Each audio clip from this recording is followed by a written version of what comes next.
Bienvenidos a un nuevo episodio de Con Margen de Error, el podcast de Estamina, donde conversamos con expertos en distintas industrias sobre el uso de los datos para la toma de decisiones estratégicas. Hoy nos acompaña Juan Ignacio Jiménez, él es CEO de Brandy y a lo largo de su trayectoria ha liderado equipos multidisciplinarios enfocados en diseñar y ejecutar estrategias centradas en el cliente para fortalecer la experiencia de marca en mercados locales e internacionales. Con más de una década de experiencia en consultoría de negocios, experiencia del cliente y planificación estratégica, ha colaborado con marcas como Bacardi, Starbucks, Universidad Hispanoamericana, Portafolio Inmobiliario y muchas más, desarrollando soluciones basadas en tecnología, análisis estratégico y storytelling creativo. Además de su rol empresarial, ha sido jurado en festivales como EFI y forma parte de juntas directivas que promueven el emprendimiento, la equidad de género y el desarrollo comunitario. Su misión es impulsar el crecimiento sostenible, la innovación y el impacto social mediante una visión estratégica y enfoque en la experiencia del cliente. Juan, ¿cómo estás? Muchísimas gracias por la invitación. Súper bien, súper contento y entusiasmado por el espacio. Pura vida, excelente. Hoy voy a hablar con Juan sobre un tema que le hemos llamado marcas memorables. Aquí, bueno, ya ahorita Juan nos va a comentar un poco de lo que hacen en Brandy, pero ellos tienen contacto con gran cantidad de marcas en distintas industrias y justamente queremos conversar sobre qué hace a una marca ser memorable, qué hace que perdure a lo largo de los años, que genere apego emocional con sus clientes. Entonces, es un tema fundamental para el crecimiento, posicionamiento de marcas en general, en distintas industrias. Y pues para eso es que vamos a empezar a conversar aquí con Juan. Tal vez si nos puedes empezar a comentar sobre un poco de vos y Brand para conocer qué hacen y cómo agregan valor a sus clientes. Súper, buenísimo. Tal vez para contarte la historia así un poquito, yo llego a la industria del marketing y la publicidad por casualidad, en realidad. Mi hermano y Miguel Bruna, mi antiguo socio, paz descanse, ellos vienen del área de publicidad desde hace muchos años, estudiaron en Buenos Aires, en Argentina, estuvieron trabajando por allá. Y cuando regresaron a Costa Rica venía con el proyecto de hacer una agencia. Yo en ese momento estaba terminando de estudiar administración, sí me especialicé, digamos, en marketing, pero nunca había trabajado en agencia, nunca había trabajado en campañas publicitarias, y digamos que nunca fue mi foco. Completamente ajeno a vos. Total, había estado más del lado cliente, digamos, sí, gestión de marketing, pero nunca había estado en agencia. Eh, Mi hermano Ronald eres director creativo, Migue por su parte era director de arte, entonces al final necesitaban como alguien que los apoyara con todo lo que no era eso, Ok, ¿verdad? ok. Entonces yo entré a apoyarlos un poquito en la parte administrativa, fui el primer ejecutivo de cuentas de la agencia, empecé a aprender y a entender un poquito de la parte de paid media, de estrategia y demás. Entonces, digamos que yo hacía todo lo demás Sí, todo lo que no, los demás no podían. que no era esa área. Entonces, digamos que sí llegué y así empezó Grandy. Grandy hace poco más de 10 años la fundamos nosotros tres. Eventualmente mi hermano salió y se dedicó a otros negocios. Hoy lo tenemos de cliente y a veces de proveedor y ¿verdad? Ok, Siempre hay ok. una muy buena relación. Y Migue pues falleció hace algunos años también. Entonces digamos como que ya ellos no forman parte del negocio. Quedaste Eh, vos entonces como el de los originales como el único Correcto, de en la los agencia. fundadores, pues quedé yo, que era el que había llegado, era por El que rebote. menos tenía que ver con Ajá. el tema. Eh, entonces, algunos años después, pasamos por un proceso de fusión con una segunda agencia. Nosotros teníamos muy buena relación con los socios de esta agencia, con Andrés Macís y Amadeo Quirós. Eso fue por ahí del 2019-20. Habíamos tenido un negocio aparte en ese momento éramos competencia, en realidad. Okay. Era una agencia que tenía un tamaño similar, muy enfocada en la parte de tecnología y nosotros como branding nos habíamos enfocado mucho en la parte de creatividad.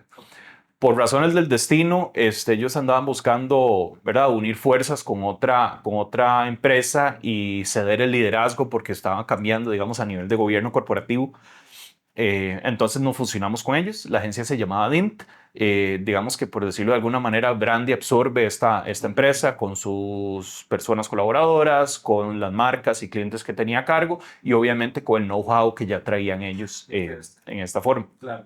Los socios de DINT se mantienen como socios de la empresa.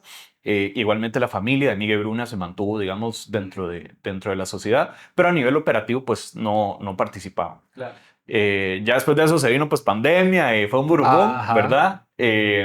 Época Pero, compleja. ajá, Sí. ese fue más o menos, digamos, como el crecimiento inicial que pudo haber tenido grande, que prácticamente duplicamos nuestra operación en cuestión de un par de meses, ¿verdad? Que fue lo que duró este proceso.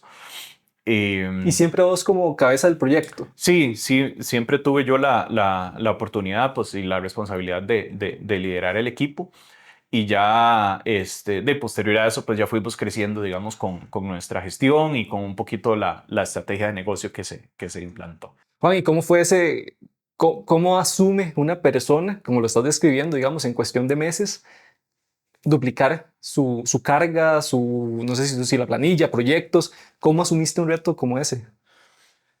A nivel personal, yo creo que las cosas no cambiaron mucho, ¿verdad? Tal vez la misma entrega y la misma inversión de tiempo y la misma pasión, digamos, que podíamos tener inicialmente, pues se mantuvo. Lo único que de repente pudo haber cambiado es, bueno, cómo empezamos a delegar un poquito más, cómo empezamos a priorizar también temas, tareas y áreas de trabajo, digamos, por lo menos mías personales, para poder asumir, pues, una operación un poco más grande.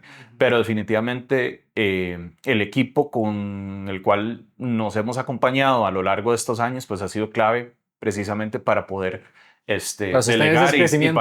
para poder mantener una operación, Ujú. digamos, estable y que todas las áreas caminen y funcionen bien. Buenísimo, buenísimo. Juan, contanos un poco, en un mercado tan competitivo como el de los servicios publicitarios, ¿qué fue lo que identificaste como el principal vacío o el área de oportunidad donde Verandi podía llegar a agregar valor y diferenciarse de tantas agencias que pueden haber? Yo creo que inicialmente, y esto fue tal vez una visión de hace poco más de 10 años y al día de hoy se mantiene vigente, es el entendimiento del negocio. Y tal vez no solo va asociado a los servicios publicitarios, sino a cualquier entrega de servicios, digamos B2B.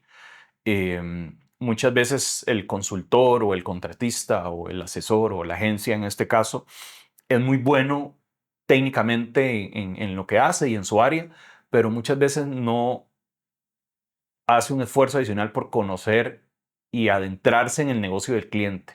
Ajá. Yo creo que esa ha sido pues nuestra filosofía desde el inicio, ¿verdad? El poder meternos hasta la cocina y si el cliente lo permite un poco más allá, no en la parte de repente operativa, pero sí entender cuál es la naturaleza del negocio, dónde el cliente es rentable, dónde el cliente no es rentable, dónde el cliente suma valor, dónde el cliente necesita que le aporten valor.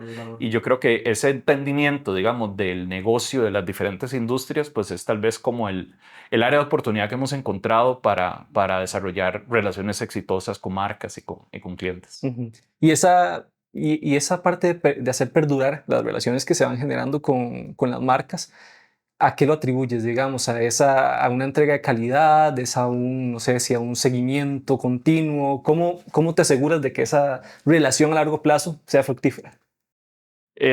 Yo creo que es una pregunta sin respuesta. Ajá.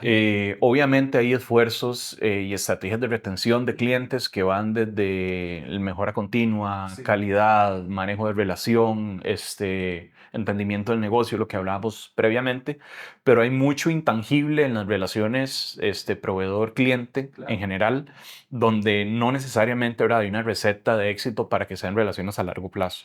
Yo creo que dentro de la experiencia que hemos tenido, con relaciones, ¿verdad? Tenemos clientes, Brandy tiene poco más de 10 años, tenemos clientes con 8, 10, 8, 7 años de estar con nosotros.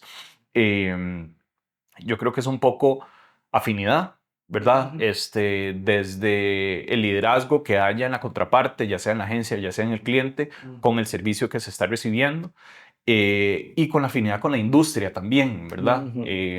A veces hay relaciones, digamos, cliente-proveedor que no funcionan y no porque alguna de las partes no haya hecho bien su trabajo, sino porque de repente nunca hubo ese match o No se ese genera clic, ese mal. ¿verdad? Ujú. Creo que eso tiene mucho que ver también, pero al final yo creo que todo se reduce a la entrega de valor y a la percepción del mismo, ¿verdad? Si nosotros como asesores entregamos valor, es importante, pero también es importante que nuestro cliente así lo perciba, ¿verdad? Porque no es lo mismo eh, lo que yo puedo percibir como entrega de valor a lo que el cliente puede percibir como entrega de valor. De repente el cliente está necesitando en ese momento, por decir cualquier cosa, un volumen de leads importante para poder vender su producto, su servicio, y nosotros podemos creer que la entrega de valor está en hacer campañas creativas que generen noticias y de repente eso no es facturable, ¿verdad? Entonces Exacto. creo que es como lograr empatar la percepción de valor y la necesidad pues de valor que requiere el cliente y pues obviamente la oferta y la propuesta de valor que nosotros como proveedores podamos tener. Claro. Algo que he notado en el tiempo que hemos estado colaborando, incluso Stamina Brandy, ¿verdad? Desde la parte de inteligencia de mercado, es que Brandy tiene como cierto cuidado o cierto enfoque, podría decirlo mejor, en la estrategia. No es simplemente brindar el servicio, sino, ok, cómo este servicio forma parte de una estrategia mayor que va a dar un norte al proyecto, ¿verdad? Esa parte lo han hecho así al propio, ¿verdad? ¿O es algo que ha surgido de forma natural con el equipo de talento que han logrado generar? Yo creo que siempre, y aquí regreso a lo que te mencionaba al inicio de entender el negocio, Sí, ¿verdad? Una vez que hay entendimiento, eso no es otra cosa más que información. exacto. ¿Qué hacemos nosotros como asesores con esa información y cómo eso se puede convertir en un ejecutable tangible? Ese es el trabajo de estrategia y yo creo que es clave. Al final, la estrategia de comunicación o la estrategia comercial, inclusive o la estrategia de marketing atrás de cualquier producto o cualquier servicio, finalmente la columna vertebral, ¿verdad? Muchas veces se carga en marketing el generación de demanda, por ejemplo. Entonces, ¿cómo el equipo comercial va a cerrar negocios si no le estamos generando esa demanda?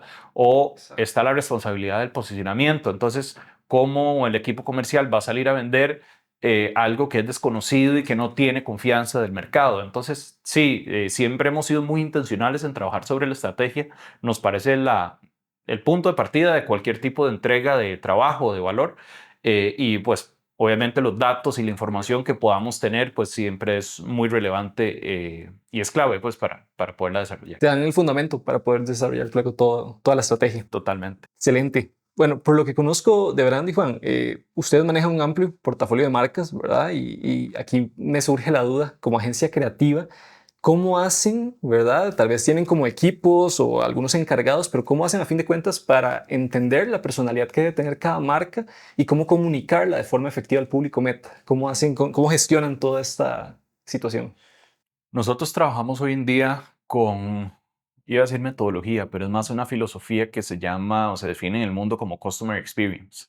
Nosotros le llamamos Human Experience, es como nuestra acotación sobre este mundo y se basa sobre todo en entender cuál es ese recorrido que tiene un cliente para poder comprar, adquirir o desarrollar una relación, digamos, con cualquier tipo de marca o servicio. Entonces, este enfoque finalmente lo que establece es cómo podemos tener una comunicación desde nuestra área, digamos, siendo comunicadores, cómo podemos tener una comunicación coherente en toda la experiencia. Antes, ¿verdad? De repente se creía que servicio al cliente es lo mismo que experiencia y no, ¿verdad? La experiencia del cliente finalmente toca áreas como obviamente marketing, áreas comerciales, áreas operativas, áreas de servicio al cliente, que tienen pues su cuota, digamos, de responsabilidad, pero la estrategia es transversal. Entonces, mucho también del peso que un concepto tan poderoso como este puede tener eh, es cómo vamos a conocer ese cliente, cómo ponerlo en el centro y cómo desarrollar esos journeys o esos recorridos en todos los puntos de Ajá. contacto. ¿Verdad? De nada me sirve adquirir algún tipo de producto o servicio que sea muy bueno, pero que el servicio postventa no sea bueno. No te atienden luego. O que de Ujú. repente, no sé, yo quiero contratar a la mejor firma arquitectónica y el servicio es excelente y la entrega del producto o el diseño es excelente, pero tardan, no sé, 2 meses en darme una reunión o algo por el estilo. Entonces, finalmente, todos esos puntos de contacto que yo como usuario, cliente, paciente, estudiante, huésped, puedo tener con una marca, debería ser muy bien pensado. Y al final todo eso se gestiona de un cambio, digamos, de cultura a nivel de toda la organización. Eh, y tal vez hice un preámbulo un poco amplio, pero para regresar a tu pregunta, esa metodología va más allá de la categoría en la que estamos trabajando. Si estamos trabajando en seguros o si estamos trabajando en banca o si estamos trabajando en consumo masivo o en retail o en cualquier otra categoría, ¿verdad? Como que el método debería de ser muy similar, sí, y es conocer al cliente, diseñar un journey completo, ayudar o acompañar al cliente para que lo pueda implementar, y que las empresas puedan entregar un producto o servicio consecuente en todos los puntos de contacto y guiarlos nosotros por ahí. Entonces, tal vez la respuesta corta a tu pregunta es, creo que la metodología finalmente es muy similar a la hora de nosotros desarrollar un servicio o entregar valor. De nada más cambia el tipo de cliente, el tipo de empresa, el tipo de producto o servicio, ¿verdad? Y te pongo el ejemplo, no sé, si yo doy servicios legales, yo puedo de repente trabajar un contrato para una cadena de supermercados o yo puedo trabajar un contrato para una firma de bienes raíces, ¿verdad? Son diferentes categorías, pero si realmente nosotros conocemos cuál es el cliente, cuál es el objetivo de negocio, conocemos el negocio, pues el proceso para tratar de dar esa consultoría y acompañar hasta la ejecución de un buen plan, pues realmente es relativamente similar. La forma, obviamente no el fondo. El fondo va pues, con un nivel de personalización mucho más alto. Claro, lo que entiendo es que entonces en cada etapa del contacto con el cliente entienden cuál es la situación y cómo generar una experiencia memorable para el cliente, digamos, con la marca. Total. Realmente, vamos a ver, podríamos definir la experiencia como la suma de todos los puntos de contacto, Exacto. ¿verdad? Generalmente las empresas tradicionalmente se enfocan en la venta y a veces un poquito en la postventa y en la generación de la demanda preventa, pero Ajá. todo lo que ocurre antes y todo lo que ocurre después y luego cuando se vuelve cíclico, cuando yo necesito volver a vender y poder, ¿verdad? Tener un valor de vida, digamos, de cada cliente, cuántas veces me vuelve a recomprar y demás. Realmente es cómo logramos que esa experiencia sea estable, digamos, en todos los puntos. Donde si de repente, no sé, yo saqué una tarjeta de crédito en un banco, la persona que me atendió desde el call center, que me dio la información y me mandó todo para yo solicitar la tarjeta, fue muy eficiente. Cuando me entregan el plástico, yo esperaría la misma eficiencia. Cuando voy a un cajero automático, yo esperaría la misma eficiencia, es decir, que haya más cajeros disponibles, que no haya necesariamente fila, que no estén fuera de servicio siempre. Claro, pero que sea consistente, a fin de cuentas. Exactamente, esa consistencia en cada punto de contacto al final es lo más difícil de lograr y trasciende muchísimo marketing. Por eso es que yo hablo tanto del negocio y por eso yo creo que la visión debería estar enfocada sobre el negocio como tal, porque, ¿verdad? Puede llegar a ser confuso para un cliente, para un usuario, para un visitante, para un huésped, para, ¿verdad? Cualquier tipo de usuario final. Puede llegar a ser confuso que yo vengo y le digo, Carlos, mira, ayer me vendiste una tarjeta de crédito, ya venció, nadie me dijo cómo me van a enviar la reposición, ¿qué hago? Y vos que me digas, Juan, mira, eso lo tenés que trabajar con Pedro. Ajá. Y empiezas un ciclo ahí. Y te desentendés, como si Ajá. Pedro fuera una empresa totalmente diferente, ¿verdad? Exacto. Esos silos que se generan, esas islas independientes por departamento, por función, es lo que más fricciona una experiencia de cliente. Es una disrupción. Totalmente, ¿verdad? No hay un sentido como de propiedad o de ownership, digamos, de que vos te sientas responsable, en mi experiencia, aunque ya no esté en tu área natural de trabajo. Exacto. Sí, como te colaboro. Algo que relaciono mucho a lo que nos estás mencionando es una situación que a nosotros como agencia de investigación a veces nos pasa, que es que medimos dos indicadores particulares, uno que se llama el CSAT, que es Customer Satisfaction Score, y el NPS, que es el Net Promoter Score. Normalmente las personas piensan que ambos indicadores deberían reflejar lo mismo, ¿verdad? Satisfacción igual experiencia, ¿verdad? Pero es complicado, ¿verdad? Como que a veces entiendan que, ok, como usando el ejemplo del banco, ¿verdad? De nada sirve, bueno, no es que de nada sirve, pero es distinto que llegues, hagas una gestión, te sirvió, te atendieron bien, saliste y estás satisfecho con la gestión, a que después no te llegó la tarjeta en una semana, tuviste que llamar, te dejaron en espera, ¿verdad? Y la experiencia como tal fue afectada. Entonces sí, puedes tener indicadores de satisfacción altos, pero una experiencia baja, ¿verdad? Que es lo que a veces cuesta un poco entender de general de cómo debería funcionar en general esa experiencia que se le brinda al cliente. Sí, que esté satisfecho con todas las etapas del proceso, pero que a fin de cuentas sea justamente lo que hablamos de consistente, ¿verdad? Que esa satisfacción y esa buena relación con la marca sea consistente a lo largo del proceso, ¿verdad? Creo que es parecido a lo que estamos conversando. Total, total. De hecho, el NPS y el CSAT para nosotros son indicadores súper relevantes a la hora de medir, pues precisamente esa experiencia. Uno no sustituye al otro, sino que se complementan y yo creo que son casi obligatorios. sí, digamos a nivel de crecimiento, vos podés proyectar y enfocarte en el NPS porque, ¿verdad? Todos vamos a decir, bueno, en el boca a boca está el crecimiento de una empresa, puede ser.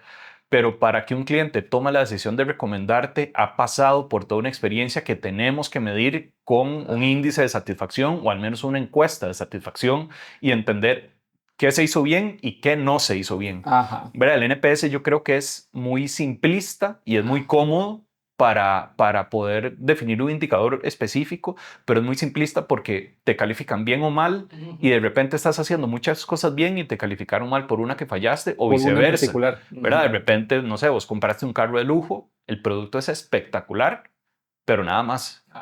El taller es terrible, el servicio postventa es terrible, No te cumplieron las garantías, etcétera. mil cosas y vos al final vas a decir, bueno, sí recomiendo el carro porque estoy feliz porque es un carrazo. Pero no la marca. Pero exacto. Y los tomadores de decisión y las tomadoras de decisión atrás de esa gestión, digamos, de relación, no estarían visibilizando en un escenario de ese tipo dónde podría estar fallando, ¿no? Entonces, yo sí creo totalmente que los dos son complementarios y súper importantes para medir la experiencia. Irlos midiendo en conjunto. Exactamente. Muy bien, Juan. Vamos a pasar, bueno, no, continuemos hablando un poco de Brandy como tal.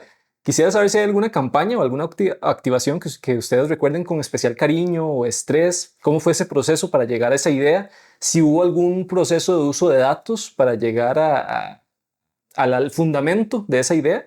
O si no, también si quieres comentarme alguna situación donde no se basaron en datos y más bien generó alguna afectación, contame nada más alguna experiencia memorable que nos pudieras compartir. Ok, ¿cómo ser políticamente correcto para que nadie se resienta? Exactamente. No, yo creo que todas las campañas generan y todos los proyectos generan aprendizajes, todas las categorías son interesantes y todo realmente tiene un valor. Sí. Esa es la parte políticamente correcta. Así es. Yo siempre pongo como ejemplo, no es tal vez una campaña, sino es una cuenta que nosotros trabajamos, la Universidad Hispanoamericana. Siempre la pongo como ejemplo porque nos han dado la oportunidad y han tenido la confianza de darnos la responsabilidad de trabajar prácticamente que el journey completo a nivel de experiencia, Okay. ¿verdad? Con ellos tenemos la oportunidad de gestionar la plataforma tecnológica que, ¿verdad? Es súper relevante para una categoría que gran parte de los leads los debería de generar en digital. Obviamente toda la parte de generación de oportunidades o de leads vía canales digitales en los diferentes esquemas. Atrás de eso, toda la parte de campaña, digamos, que deberían de ocurrir con este cliente particular, las campañas y en la categoría en general, las campañas ocurren una vez al año, se genera una campaña sombrilla que exige investigación, planificación estratégica, le hablamos a diferentes públicos, Exacto. sobre eso se baja en comerciales, luego en materiales y, ¿verdad? Es como el control end-to-end o la gestión end-to-end, digamos, de una experiencia de marca. Entonces, creo que esa es una de las marcas que yo, ¿verdad? Realmente le tengo mucho cariño y que nos genera muchísimo aprendizaje. Tenemos, no sé, casi 7 años de trabajar con ellos. Hay un trabajo en conjunto súper bueno, súper eficiente. Ellos tienen un equipazo interno y se complementa muy bien con lo que el equipo de la agencia hace. Entonces creo que ese es como el que puedo entender como con más, no más cariño, pero que genera Claro. mucho aprendizaje. Y es directamente proporcional el cariño y aprendizaje con el estrés y el nivel de exigencia que tiene una categoría como esta, Claro. ¿verdad? Es Demasiado competitivo. muy competitiva, cambia muchísimo y recordemos que en una categoría como universidades le estás hablando a una generación que vino a romper muchísimo los hábitos de consumo, ¿verdad? Ya le estamos hablando a una categoría, perdón, a una generación de centennials, por lo menos que deberían de consumir este producto, que se comporta muy diferente a lo que nos comportábamos nosotros los millennials en ese momento. Ya sus motivaciones son diferentes, sus hábitos de consumo son diferentes, entonces genera muchísima necesidad de aprender y entender y eso llevarlo a cómo bajarlo a todo el journey, ¿verdad? De gestión de una marca. Entonces Claro. creo que eso es súper interesante porque, ¿verdad? Además tenemos la oportunidad de trabajar en todos los canales. Estamos en digital, estamos en tradicional, estamos en experiencias físicas o marketing experiencial también con este cliente. Y finalmente hay que ser consistentes, ¿verdad? Construir sobre el mensaje correcto, cuál debería de ser el approach, cuál es el rol que cumple cada canal, ¿verdad? Si estás en TikTok o estás en Instagram o estás en LinkedIn, cuál es el rol que cumple ese canal, cómo diferenciar la naturaleza del contenido y el mensaje que va para cada canal. Es una Tiene de las marcas una... más completas Claro. y más retadoras. Y yo creo que la categoría lo hace muy retador y nuestro cliente es muy exigente en el buen sentido también. Entonces creo que eso, digamos, nos genera o Sí, se ha ganado ese pedacito de corazón y de calendario a nivel de tiempo y de inversión de recursos, creo que es... claro. Pero al final me imagino que se ve reflejado en los resultados que Claro, se obtienen.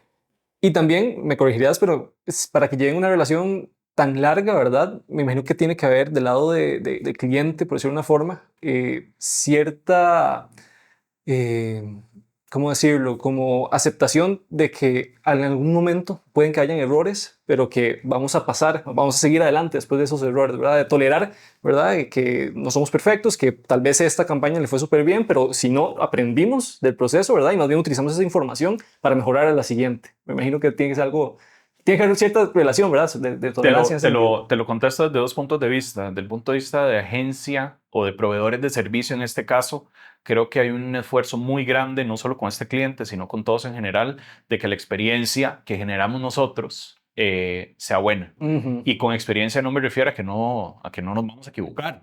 Eventualmente alguien meterá las patas, ¿verdad? Todos metemos las patas en algún momento, pero hay un concepto muy interesante dentro de esta filosofía de Customer Experience que es recuperación de servicio. Entonces está bien, se vale equivocarse, pero una vez que nos equivocamos, ¿qué vamos a hacer para recuperarlo? Exactamente. ¿Verdad? No te vas a quedar ahí sin Total. hacer nada, derrotado, sino cómo salimos a recuperar. Exactamente. Entonces yo creo que hay una cultura desde Brandy donde hemos tratado de construir relaciones a partir de generar una buena experiencia y en dar todo para que las cosas salgan y que las cosas funcionen.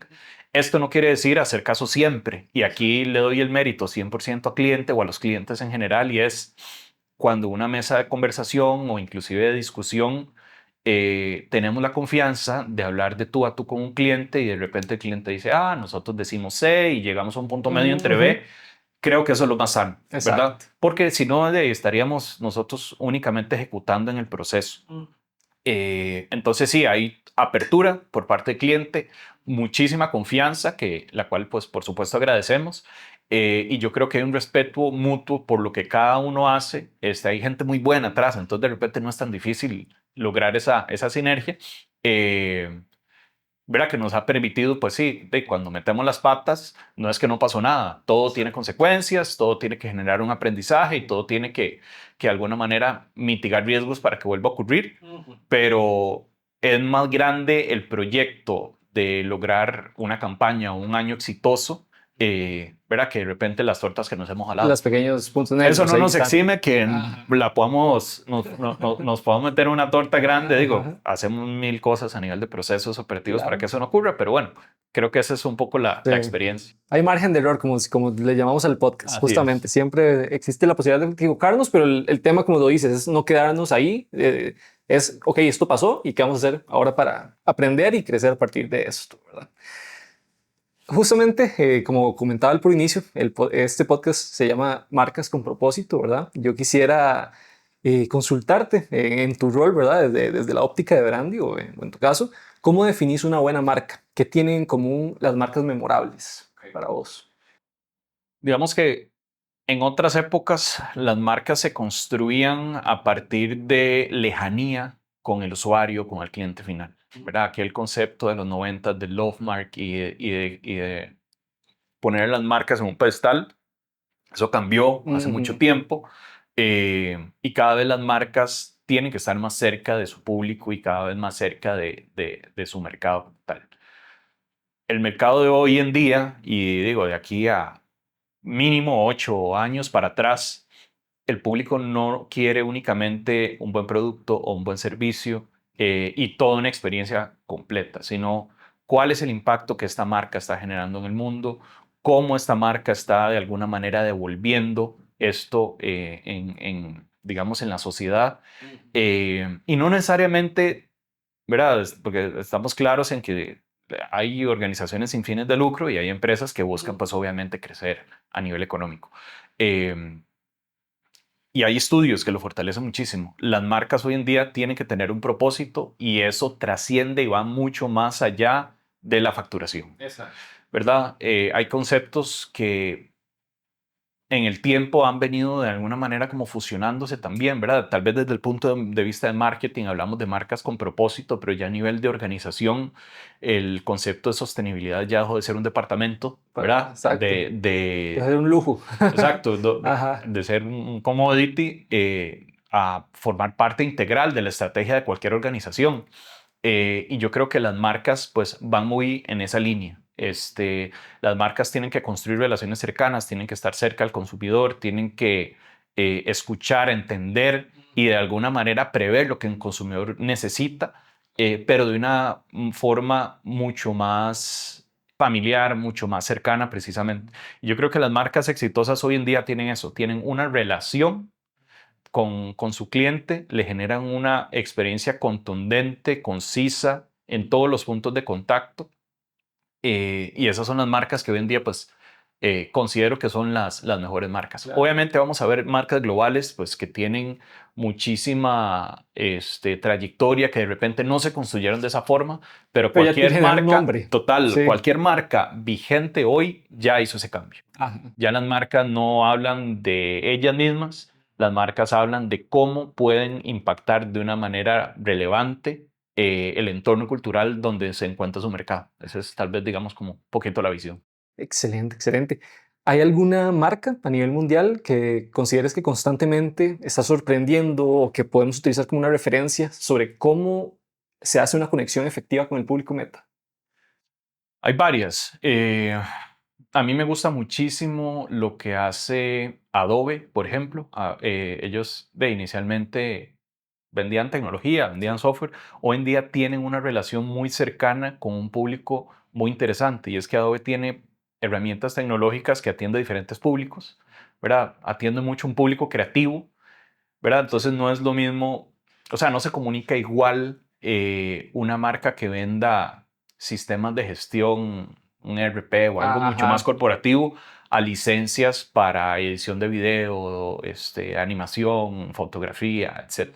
Entonces me parece que ellos con un producto de repente muy aburrido como puede ser una licencia tecnológica, porque eso es lo que venden, han logrado desarrollar una experiencia muy buena. No solo desde el diseño, digamos, de sus servicios y el modelo que han tenido, que se han mantenido muy a la vanguardia, sino como marca a nivel de relación, ellos se acercan muchísimo a cómo tener una buena experiencia de cliente. Inclusive de manera organizacional, interna, han ido cambiando su organigrama y se han ido enfocando cada vez más en los usuarios. Así es.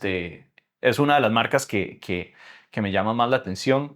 Y tal vez alguna marca ahí que me parece muy interesante, me gusta mucho lo que hace Patagonia. ¿Verdad? Estamos hablando de una marca de ropa, de las industrias más contaminantes en el mundo, y que desde que nació tiene un propósito súper claro, lo comunica de una manera muy elegante, ¿verdad? No hace ese autobombo, no es ese greenwash, esa Exacto. hipocresía, digamos, ambiental, sino que desde su concepción la marca nace así y así se vende. Inclusive tiene un mercado secundario en su mismo e-commerce para darle una segunda vida a las prendas que venden. Digo, son muy responsables. Y a nivel de comunicación también son muy elegantes para hacerlo. Entonces, eh, son de repente dos ejemplos de marcas que admiro. Claro, que creo que volvemos al concepto que hablamos de consistencia. Digamos, no empezaron con un propósito y luego lo cambiaron, sino que te van demostrando que tienen que viven ese propósito realmente en su Total. día a día, ¿verdad? Algo que me parece muy interesante ahorita con el ejemplo que mencionabas de Adobe, de ahorita con el auge de la inteligencia artificial, y yo estuve al tanto de que en las nuevas versiones lo que han hecho es que justamente la gente, bueno, no la gente, pero su público meta, que al fin de cuentas son los diseñadores y demás, vean la inteligencia artificial como un aliado, ¿verdad? Por medio de nuevas funciones que les facilitan de alguna forma el trabajo, pero siempre haciendo énfasis de que la parte creativa te pertenece a vos, que sigue siendo el que le da el valor, ¿verdad? A la obra que estás generando. Nada más te estamos dando herramientas que te ayudan a facilitar ese trabajo y ser más ágil tal vez, ¿verdad? Creo que es como parte de ese enfoque que los ha logrado diferenciar, ¿verdad? Utilizando ese ejemplo que me estás brindando ahorita. Claro, y es que eso que vos mencionas, Adobe ya pasó por esto. Ajá. Recordemos que antes de tener programa, tener Illustrator y tener Photoshop, se diseñaba en mesas de trabajo físicas, con lápices de colores, reglas y como, ¿verdad? Ujú. Y las herramientas tecnológicas vinieron a sustituir ese diseño, digamos, mucho más manual. Claro. Entonces ya es una industria que pasó por esto, por un cambio tecnológico fuerte y cómo ellos debían de transmitirle a su público que estaban realmente dando una herramienta, que no estaban sustituyendo el trabajo de nada. Exacto. Yo creo que lo mismo pues ahora con la inteligencia artificial, al final es una herramienta más y beneficia muchísimo a la industria porque lo que está haciendo es subirle el nivel, Así es. ya sea a nivel de entregable, digamos, de calidad entregable, o haciendo tiempos más cortos para poder producir, ¿verdad? Exacto. Creo que todos nos beneficiamos de algo como eso. Excelente. Contame, ¿hay algún error o algunos errores que ves de forma repetida cuando una marca quiere posicionarse en el mercado? El yo-yo. Ajá. Las marcas que hoy en día se enfocan en hablar de yo, somos esto, somos creatividad, somos estrategia, somos investigación de mercado, somos Exacto. producción audiovisual. Siempre es bueno que la información esté disponible y que el público entienda qué es lo que hacemos, pero recordemos que el foco no somos nosotros. El foco es qué hago yo para facilitarle la vida a mi público, ¿verdad? Si lo queremos decir de manera sencilla, es eso. El decir somos creatividad, de repente podemos decirlo de una manera diferente, es explotamos tu potencial creativo, ¿ok? Ya el foco no está en nosotros, ya el foco está en... El mismo cliente. Exactamente. Ujú. Entonces, el principal problema sería no empatizar en esa comunicación con el cliente directamente, sino enfocarse en lo que yo hago tratando de venderlo a la antigua. Correcto, ser centrista en la marca o en la empresa y no en el consumidor o en el público. Excelente. Y hablando, ¿verdad? Hemos hablado mucho de las marcas con propósito y pues para tener ese propósito tienen que tener una comprensión muy grande de su cliente, de su público meta. Entonces, te quisiera consultar cómo describirías la importancia de la investigación de mercados y particularmente la comprensión del comportamiento del consumidor para una empresa como Brandy. ¿Qué rol juega la información en el desarrollo de las estrategias que están tomando pues día a día?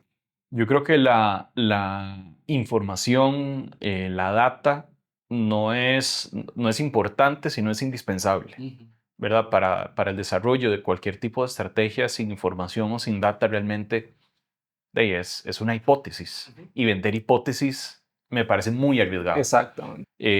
Entonces, yo creo que las fuentes de información también son importantes, pero bueno, luego, ¿qué hago con esa información? Y yo creo que ahí es donde las empresas de investigación de mercado aportan mucho valor. No solo haciendo esa recolección de data relevante, precisa, sino al final cómo nos ayudan a nosotros, ¿verdad? Poniéndonos sombrero de estrategas en este caso, a cómo se digiere y cómo se debe entender esos datos. Exacto. Yo creo que esos dos componentes son hoy en día base para poder tomar cualquier tipo de decisión de negocio, ni siquiera de marketing o de comunicación, porque si no estamos deconstruyendo sobre hipótesis. Y sí, Claro. digo, de un tiro al aire puedo pegar algo, Sí.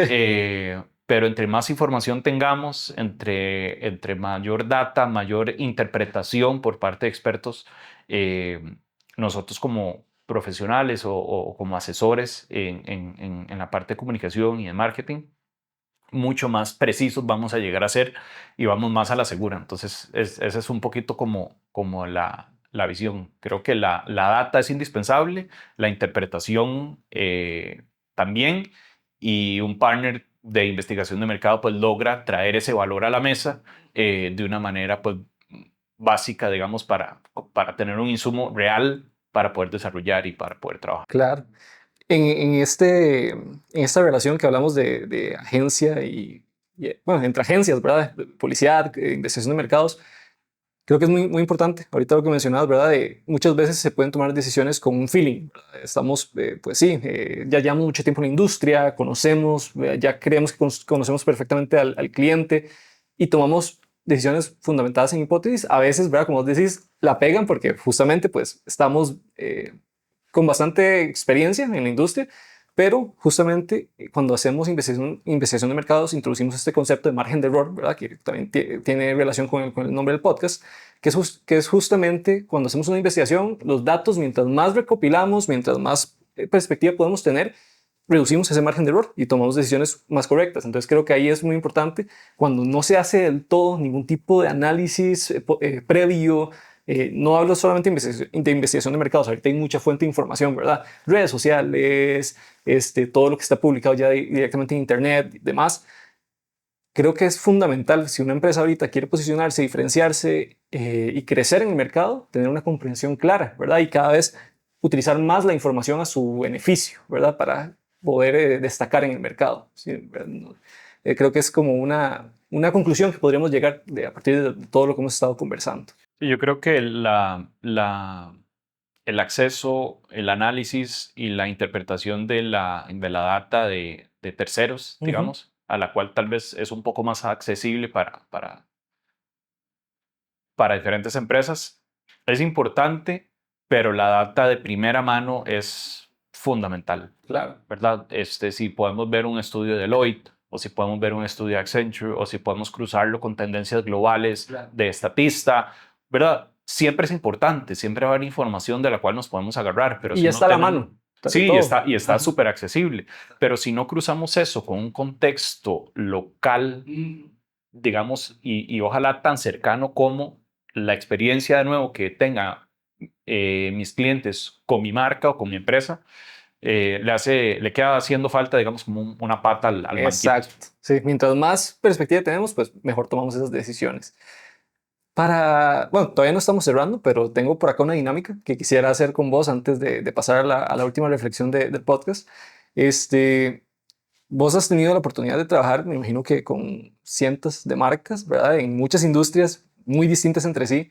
Y por eso es que quisiera hacer una actividad ahorita donde te voy a ir mencionando algunas frases y quiero que me digas a cuál industria la relacionas más. Puedes decir Okay. industria, si quieres decir cliente y podés, perfecto, pero si no, puedes decirme la industria donde consideras que más se asemeja al enunciado que te lea. ¿Ok? Entonces, la primera es, ¿cuál consideras que es la industria más competitiva donde has tenido que desarrollar alguna estrategia?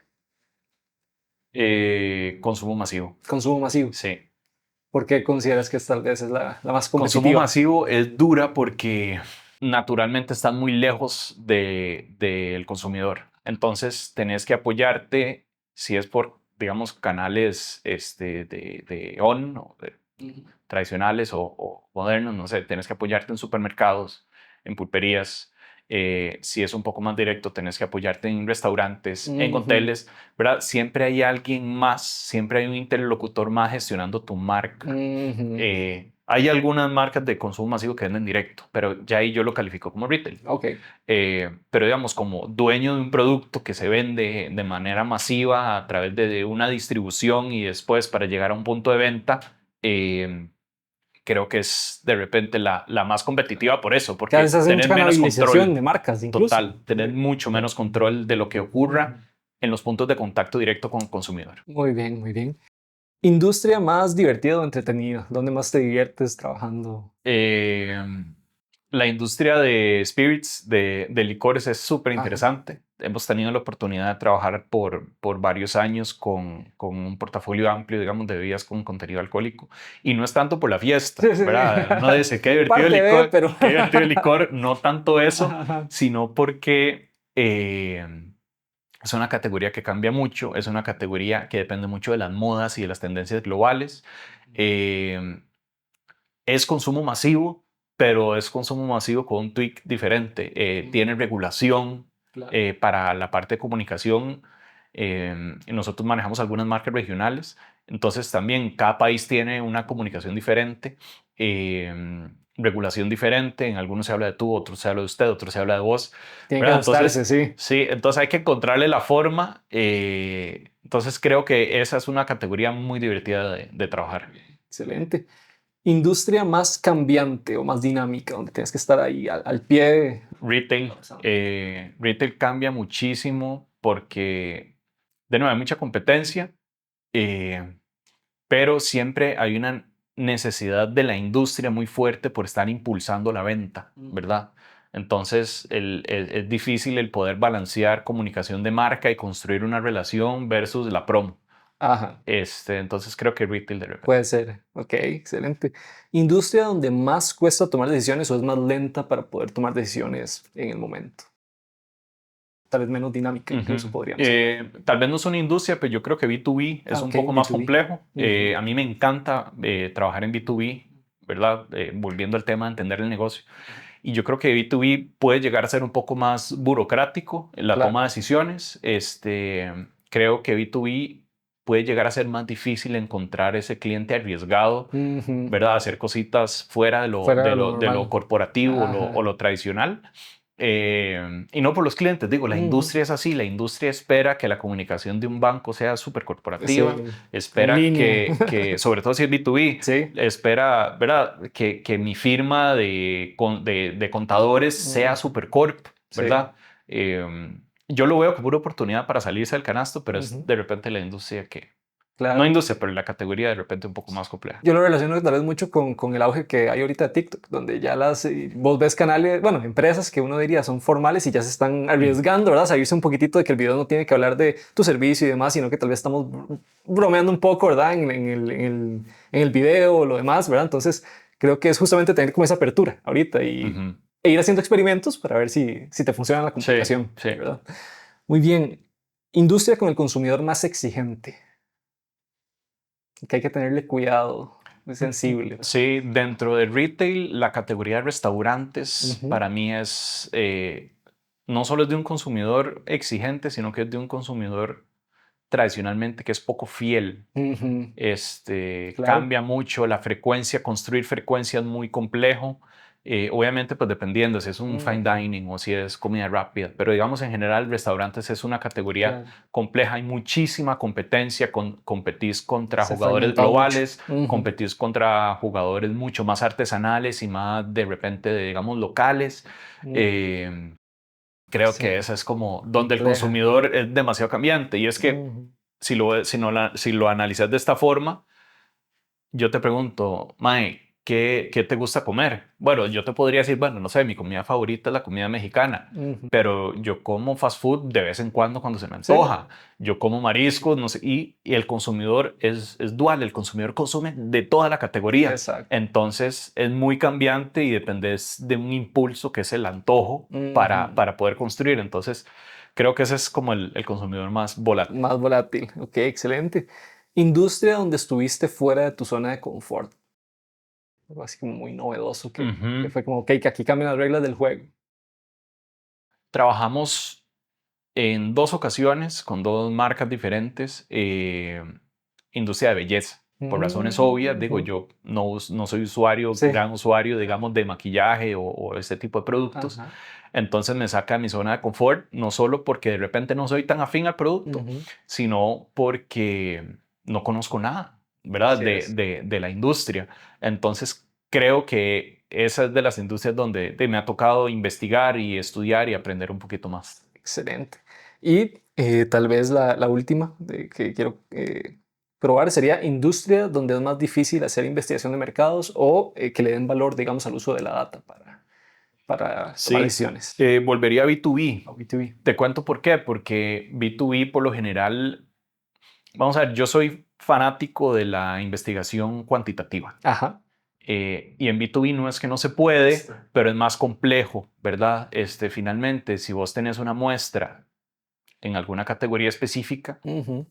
y explicarle al cliente que 20 personas es una muestra representativa y el cliente te diga cómo 20 encuestas va a ser representativo, Así ¿verdad? es. Es como más tricky. Sí. Entonces yo creo que ahí es donde hay un reto como un poquito más fuerte. Ujú. La cualitativa es un poco más fácil, ¿verdad? Porque al Ujú. final hay otras formas, digamos, de resolverlo. Ujú. Pero creo que la investigación de mercado cuantitativa en B2B es lo que genera un poquito de Sí. dudas en el proceso. Muy bien, muy bien. Para ir cerrando, Juan, ¿qué te gustaría a vos que fuera distinto en la industria publicitaria dentro de 5 años? ¿Qué consideras que se puede crecer todavía? Yo creo que la industria eh, se va a transformar pronto. Ujú. Yo creo que las tareas más operativas y asociado a este concepto de inteligencia artificial, yo creo que las tareas más operativas van a ser absorbidas mucho por tecnología Ujú. y las empresas que estamos en este batallón tenemos que enfocarnos donde hoy en día sumamos valor. Ujú. Y el valor se está sumando en estrategia, el valor se está sumando en el diseño de experiencias, el valor se está sumando en la parte, digamos, de estrategia más de media.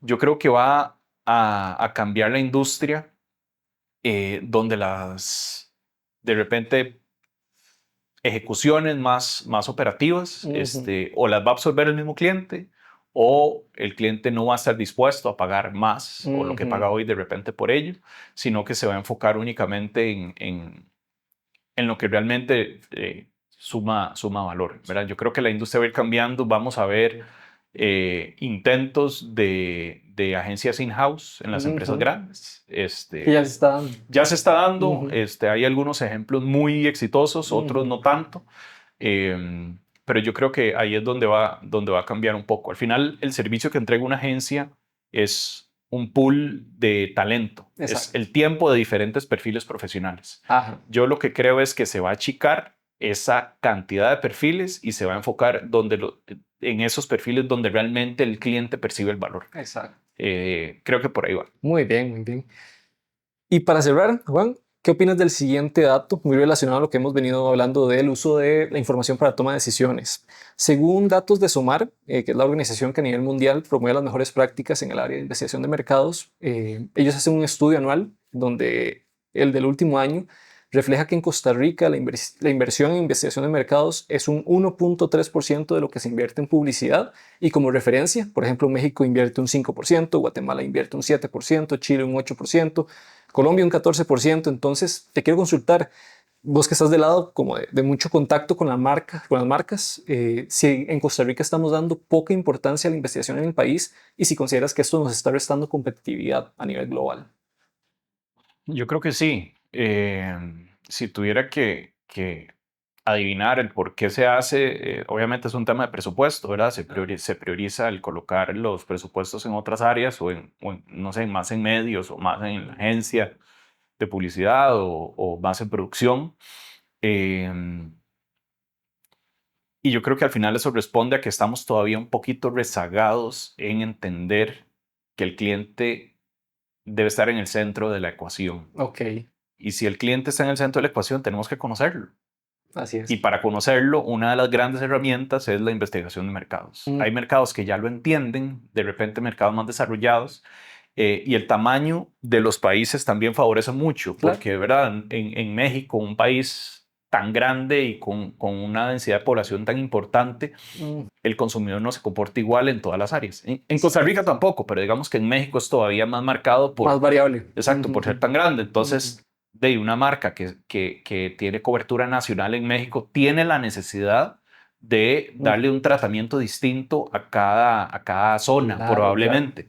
Aquí de repente no. Aquí dicen, bueno, el gran área metropolitana, no sé, volvamos a consumo masivo, puede concentrar 60-70% del movimiento de un producto de consumo masivo. Claro. Entonces se enfocan en el gran área metropolitana, tienen un estudio hace 5 años y dicen, Si no ha cambiado mucho, y ahí va para todo el mundo. Entonces yo creo que responde un poco a eso, pero sí deberíamos de evolucionar en hacer estudios continuos, el tener acceso a data y análisis más cercano. Digo, las grandes empresas y las cuales dependen mucho de la innovación de producto y todo este tema, sí hacen investigación. Yo creo que tal vez el gap más grande está en las empresas B2B, que les cuesta, en las empresas medianas, y de ahí para abajo también, ¿verdad? La investigación puede verse como un costo alto y realmente al final es una inversión, te va a ahorrar trabajo y te va a enfocar un poco más. Pero yo creo que andan por ahí. Claro, algo que comentábamos justamente en el podcast anterior con Marcela Trejos, es que tal vez también está faltando en las empresas una cabeza que agarre esa información y la convierta en acción. Porque muchas veces lo que pasa es que, y es algo que en Stamina tratamos de cambiar, es que se hace la investigación, se entrega el informe queda guardado en una carpeta. Y quién sabe cuándo lo volvieron a revisar, ¿verdad? Entonces, como que falta alguien que diga, yo asumo, ¿verdad?, la responsabilidad, o en colaboración con la agencia, de, ok, esto es el panorama actual, ¿qué vamos a hacer con esto para cambiarlo? Y que a partir de ahí se note el valor, que realmente ahí recae el valor de la investigación, ¿verdad? Creo que es como también parte del problema que se puede estar desarrollando. Pero bueno, yo creo que más bien como industria somos los que estamos en ese rol, ¿verdad? De cambiar la perspectiva. Exactamente. Excelente, Juan. Más bien, muchísimas gracias por haber compartido durante este espacio con nosotros. Todo fue sumamente valioso y esperamos tener la oportunidad de seguir colaborando en otras ocasiones. No, igualmente, encantado y muchísimas gracias por invitarme a este espacio. Estuvo muy rica la conversación. Perfecto, muchas Pura vida, gracias. hablamos.